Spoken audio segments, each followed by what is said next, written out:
안녕하세요. 올콩똑똑입니다. 요즘 전세 월세로 새들 사는 임차인과 집주인이 임대 간 갈등이 심해지고 있는데요. 하락한 만큼의 전세금을 돌려주거나 돌려주지 못한 금액에 대한 이자를 세입자에게 주는 역전세, 역월세난이 그것입니다. 가령 현재 보증금 4억을 3억으로 하여 감액 재계약을 하는데 임대인이 돈이 없어 1억을 못 돌려준다고 하면 임차인은 어떻게 대응해야 최선이 될까요? 또 임대인은 어떻게 하고요? 그 대응을 곧 바로 순서대로 말씀드릴게요. 시청하시는 분들은 현실적인 질문이 많아서 저도 현실적이고 이익과 손해를 따지는 방법으로 얘기 드릴게요. 임차인, 임대인 모두 잘 대처하여 마음이 조금이라도 편했으면 좋겠습니다. 첫째, 임차인은 적어도 만기 2달 전에 계약 해지를 임대인에게 통지해야 합니다. 주의할 점은 깜빡 잊고 2달이 안 남았으면 묵시갱신이 되어버려 감액도 어렵고 모든 것이 물거품 되죠. 임대인은 횡재하고요. 꼭 만기 전 2달까지를 기억하세요. 후일에 입증이 가능한 방법을 통지한 것 잊지 말고요. 둘째, 만기 1억을 안 돌려주면 다른 집으로 이사 간다고 강하게 얘기해 두세요. 설사 마음속으로는 다른 생각이 있더라도요. 셋째, 감액된 1억을 주면 계속 살면 되고요. 안 주면 이사 가는 것이 좋습니다. 주변에 상대적으로 더 좋고 저렴한 임차주택이 많으니까요. 이 방법이 사실은 정답입니다.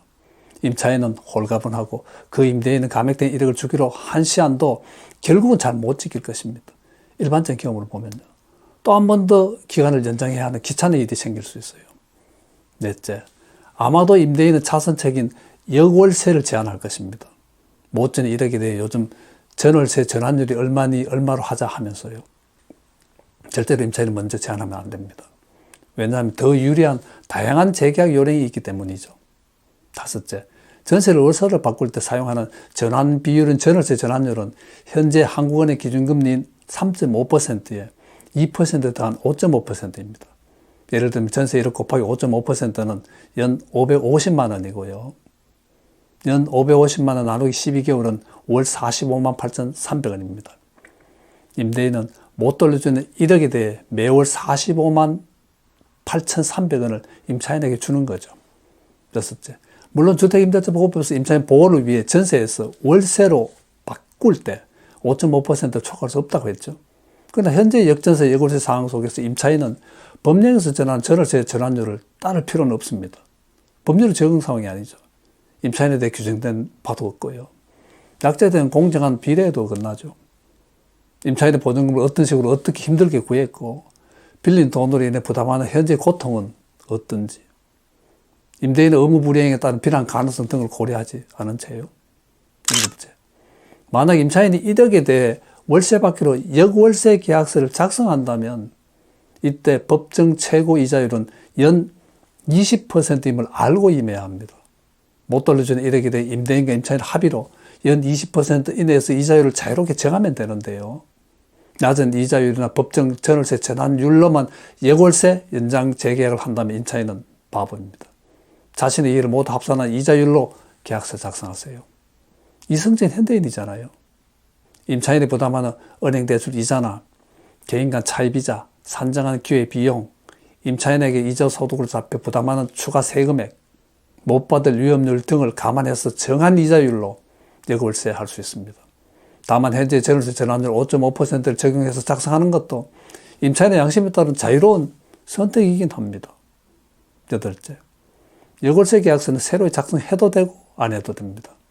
기존 임대차 계약서 여백이나 별지에 특약으로 합의한 내용을 추가로 적고 당사자 모두가 자필 서명하면 되죠. 계약서 작성 예시는 조금 무해할게요. 아홉째, 확정일자를 새로 받을 필요는 없습니다. 확정일자를 받은 기존 계약서만 보관하면 대항력과 우선 변제권이 유지되니까요. 열째, 임차인은 역월세 계약이 나에게 불리해서 계약서를 작성하기 싫다면 하지 않으면 됩니다. 유리한 다른 작정을 하면 돼요. 별도 차임금 형식의 약정서를 작성하거나 임대인 부담으로 인테리어 공사를 제공받거나 등등 다양하게 제안할 수가 있을 것입니다. 11째, 임차인에게 유리한 방법으로는 금전 소비대차 계약서를 작성하는 겁니다. 쉽게 말해 돌려받지 못한 보증금 1억을 임차인이 임대인으로부터 차용증 받고 금전을 대여하는 것으로 하는 것이지요. 명칭이야 차용증, 약정서, 계약서, 대여금 증서, 차입금 증서 등 아무거나 상관없습니다. 임차인이 1억을 대여하면서 그 이자를 받는 약정이죠. 가령 지급 이율 10%, 지연 이자율 20%씩으로요. 이렇게 대여금 형식을 취하고 법원 근처 공증사무실에 가서 계약서에 공증을 받아두면 나중에 임대인이 제때 돈을 안 주면 소송 없이 바로 경매 내서 돈을 받아낼 수 있죠. 신속한 처리가 가능하죠. 12째. 여골세 계약서 작성은 예를 들어 설명할게요. 기존 보증금 4억, 재계약 보증금 3억, 감액분 미반환 보증금 1억에 대해 월세로 지급받을 때 기존 계약서 여백이나 별지에 작성하거나 새로의 계약서를 작성해도 상관없습니다. 임대차 보증금 4억, 임대차 기간 언제부터 언제까지, 그리고 특약사항을 기재하는 거죠. 감액분 미반환 보증금 1억, 여골세 지급액과 방식, 지급 이자율, 지급 계좌, 지연 이자율, 이자 연체 또는 기간 내 1억 미반환 시 어떻게 하겠다. 임대인이 감액분 미반환 보증금 1억에 대해 임차인에게 이자 지급하는 것을 포함하는 연장 재계약이라는 취지 명시, 작성일자, 임대인과 임차인의 사필 서명 날을 하면 되죠. 13째. 임차인의 감액분 1억을 실제로 반환받은 경우는 그냥 일반 감액계약과 같은 것이죠. 역전세라고 표현할 수도 있겠죠. 다시 새 감액계약서를 작성해도 되고 하지 않고 그냥 확정일자를 받은 기존 계약서 여백에 감액보증금액, 감액 재계약 취지, 작성일자, 임대인과 임차인의 사필 서명과 날을 하고 그대로 보관만 해도 됩니다. 확정일자를 다시 받을 필요도 없고요. 기존 확정일자 효력이 유지되니까요. 예시특약 등 조금 더 상세한 내용은 올콩톡도 확정일자 감액계약을 참조하시면 좋겠습니다. 14째. 집주인이 임대인이 새로운 임차인을 구할 때까지 보증금을 못 돌려주겠다고 하거나 여골세 한 기간이 만료되었는데도 또 못 돌려주겠다 하면요. 어떻게 하는 게 좋을까요? 바로 내용증명 우편으로 통지하고 법원에 임차권 등기명령 신청한다고 하면 됩니다. 그러면 대체로 일부는 어떻게든 해결되는 수가 많아요. 그럼에도 불구하고 막무가내일 경우에는 변호사 통해 소송한다고 통지한 후 그 반응을 본 다음 직접 인터넷을 이용한 전자소송도 가능합니다. 별로 어렵지 않아요. 그냥 따라하면 됩니다.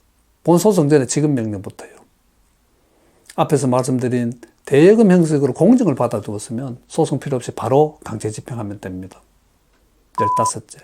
임대인의 대응을 알아볼까요? 새 임차인을 구하면 보증금 돌려주겠다는 이런 말은 하지 않는 것이 서로 좋아요. 이치에도 맞지 않고요.